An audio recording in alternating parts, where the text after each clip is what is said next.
குடும்ப தலைவர்கள் தலைவிகள் கேர்ஃபுல்லாக இருக்கணும். சில வீட்டுக்கு நான் போகும்போது சொல்லுவாங்க, ஐயா என் சின்ன இந்த மகன் அவன் நன்றாக ஜெபித்து இப்படி செய்ய வேண்டும் என்று ஆலோசனை சொல்லுவான். நல்லது, பிள்ளைகள் எப்படி வளர்க்கணும், உண்மைதான். ஆனால் அந்த நிலையில் காணப்படுவது யார் தெரியுமா?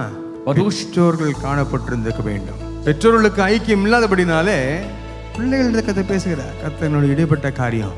குடும்ப தலைவன் தலைவி அவளுக்கு தேவனோடு அதிகமாக உறவு ஐக்கியம் காணப்பட வேண்டும். வேலை செய்யலாம், ஊழியம் செய்யலாம், என்ன ஒன்று செய்யுங்க. ஆனா தனிப்பட்ட வாழ்வு, பர்சனல் லைஃப்ல தேவனோடு கூட ஐக்கியம் நமக்கு வேண்டும் என்று கர்த்தர் பேசுகிறார். தனிப்பட்ட வாழ்க்கையில் ஐக்கியம், குடும்பத்திலே ஒரு உறவு அது காணப்படும் பொழுது தேசத்திலே தெய்வ மகிமை.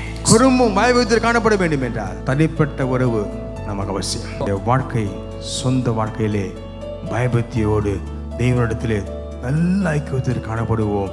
நம்முடைய குடும்பத்தை மட்டுமல்ல, தேசத்தையே கர்த்தருக்கென்று ஆயத்தப்படுத்தலாம்.